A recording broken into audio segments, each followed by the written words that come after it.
And we begin with two major developments in the case of that jet that crashed into the Alps. Tonight, the airline now acknowledging it knew of that young co-pilot's troubling medical history. They knew he suffered a severe bout of depression even before they hired him. This new image of the pilot now emerging. In fact, they knew as far back as his training overseas and then training that continued right here in the United States. The Golden Gate Bridge there in the background. Also tonight, there are now reports there could be a video from inside the plane capturing those final moments. And that's where ABC's Alex Marquardt begins tonight.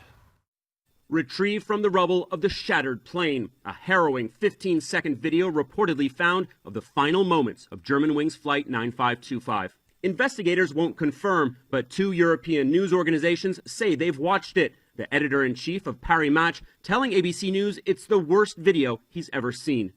This on the day of a bombshell admission from the airline.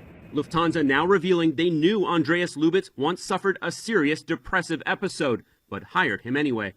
Lubitz joined Lufthansa's intensive pilot training school in 2008.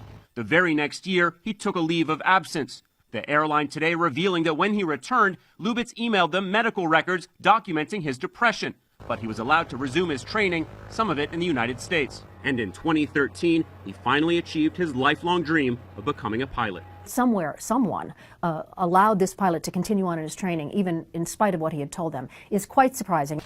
As investigators dig into Lubitz's life, they've discovered that before he was a pilot, he was treated for suicidal tendencies. And that even as he flew passenger jets, doctors were issuing him notes exempting him from work, including one that he never submitted for the day of the crash. But up until now, Lufthansa's CEO has defended the decision to let Lubitz fly, saying he was fit in all areas 100%.